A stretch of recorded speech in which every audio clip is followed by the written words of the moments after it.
Hello traders எல்லாருக்கும் வணக்கம். இன்னைக்கு நம்ம இன்ட்ராடே லெவல் இண்டிகேட்டர் பற்றி தான் பார்க்க போகிறோம். பை வந்தோடனே யாரும் ட்ரேட் பண்ணாதீங்க. அதுவும் ரியல் ட்ரேட் வந்து அட்லீஸ்ட் ஒரு 10 to 20 டேஸ்க்காவது பண்ணாதீங்க. அந்த 10 to 20 டேஸ் நம்ம என்னென்ன வீடியோஸ் போடுறோமோ அதை கொஞ்சம் பாருங்கள். உங்களுக்கு ரொம்ப கிளியர் வியூஸ் கிடச்சிரும். எங்கே ட்ரேட் எடுக்கணும், எங்கே ட்ரேட் எடுக்கக்கூடாது அப்படின்றது ஃபுல்லாக தெரியும். தெரிஞ்சதுக்கு அப்புறமா ட்ரேட் எடுங்க. அது வரைக்கும் பேப்பர் ட்ரேட் பண்ணுங்கள். முக்கியமாக எந்தெந்த ட்ரேட்ஸ் அவாய்ட் பண்ணணும், எங்கே ட்ரேட் எடுக்கக்கூடாது அப்படின்றத நான் ஃபுல்லாக சொல்லிடுறேன். உண்மையாலுமே இந்த இண்டிகேட்டர் ரொம்ப யூஸ்ஃபுல்லாக இருக்கும். இதை வச்சு தான் நானும் ஏர்ன் பண்ணிகிட்ருக்கேன். ப்ராஃபிட் பண்ணுறதுக்கு ஒரு நல்ல சான்ஸாக இருக்கும் இந்த இண்டிகேட்டர். ஃபஸ்ட்டு இன்றைக்கி வந்து 27th ஜான்வரி. இன்றைக்கி என்ன நடந்ததுன்றதை பார்க்கலாம். சிக்னல் வந்திருக்கும் 9:42க்கு.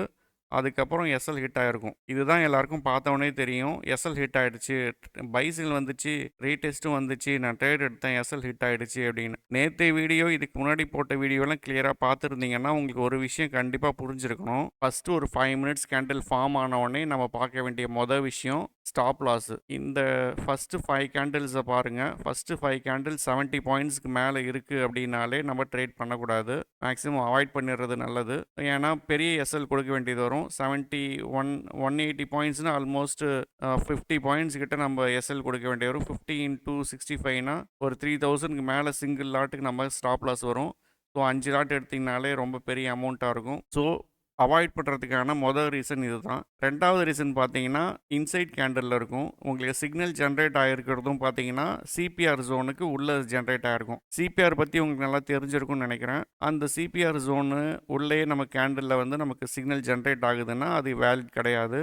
ஒன்று சிபிஆர் ஜோனுக்கு மேலே பை சிக்னல் இருக்கணும், இல்லை சிபிஆர் ஜோனுக்கு கீழே செல் சிக்னல் இருக்கணும். சிபிஆர் ஜோனு கிட்டையோ சிக்னல் இருந்துச்சுனாலும் அது இன்வேலிட் தான். ஸோ இது வந்து கன்சிடர் பண்ண தேவையில்லை. இதே நீங்கள் வந்து பேங்க் நிஃப்டியில் பார்த்தீங்கன்னா ஆல்மோஸ்ட் நமக்கு வந்து ஃபஸ்ட்டு 5 கேண்டில்ஸோட லென்த்து சைஸ் பார்த்தீங்கன்னா உங்களுக்கு 440 பாயிண்ட்ஸ். 440 பாயிண்ட்ஸ்னால் ப்ரீமியம் வைஸ் பார்த்தீங்கன்னா 440 டிவைடட் பை 220 பாயிண்ட்ஸ் இதுக்கான ப்ரீமியம்மு. இதோட எஸ்எல் நமக்கு பார்த்தீங்கன்னா டிவைடட் பை 110 பாயிண்ட்ஸ் எஸ்எல் இருக்கும். நம்ம மேக்ஸிமம் எஸ்எல்ஏ 60 பாயிண்ட்ஸ் தான். ஸோ அரவுண்ட் 150க்குள்ளே இருந்தால் மட்டும்தான் நம்ம பேங்க் நிஃப்டிலையும் ட்ரேட் எடுப்போம். அதுவும் இல்லை, அதுவும் மேலே இருக்குது. அதுவும் சிபிஆர் ஜோனுக்கு கீழே தான் பை சிக்னல் ஃபார்ம் ஆகிருக்கு. ஸோ இந்த சிக்னல் இன்வேலிட். இதனால தான் நான் வந்து எடுக்க வேணாம்னு சொல்லியிருந்தேன். அப்படியே நம்ம எடுக்கணுன்னாலும் நான் என்ன சொல்லியிருந்தேன், ஒன்று ரீடெஸ்ட் அப்போ எடுக்கலாம், இல்லைனா ஸ்டாப் லாஸ் கிட்ட வந்து எடுக்கலான்னு. அதே மாதிரி பார்த்தீங்கன்னா ஸ்டாப் லாஸ் கிட்ட வந்து எடுத்திருக்கோம். அந்த மூவ்மெண்ட் மட்டும் நல்லா ஃபாஸ்ட்டாக அக்ரெசிவாக இருந்திருக்கும். ஏன்னா இங்கே நிறைய ஸ்டாப் லாஸ் ஹண்ட் ஆகிருக்கும். ஸோ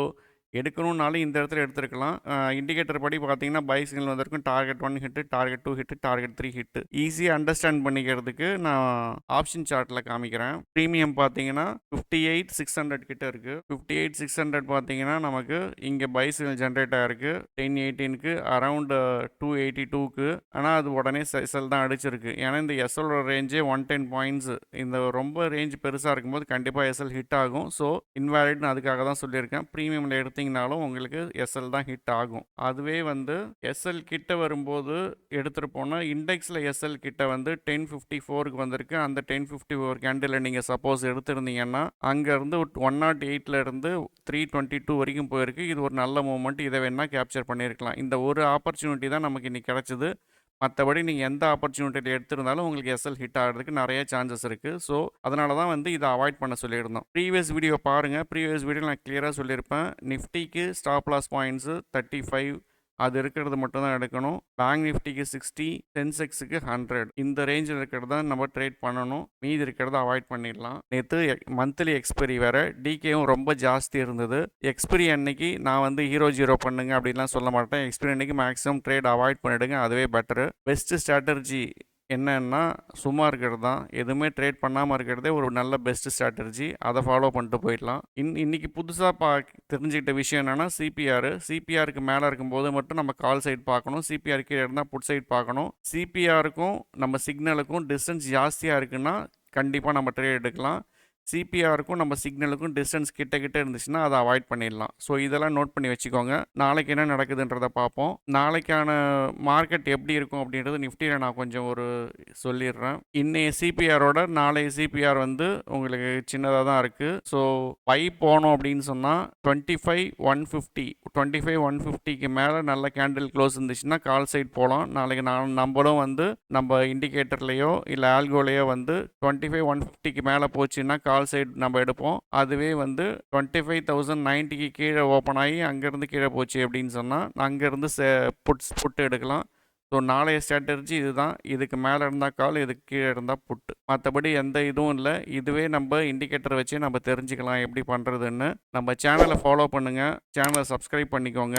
நம்ம இண்டிகேட்டர் வச்சு எப்படி ஈஸியாக ட்ரேட் பண்ணுறது அப்படின்றத கற்றுக்கோங்க. உங்கள் ஃப்ரெண்ட்ஸுக்கும் ஷேர் பண்ணுங்கள், அவங்களுக்கும் கற்றுக் கொடுங்க. தேங்க்யூ.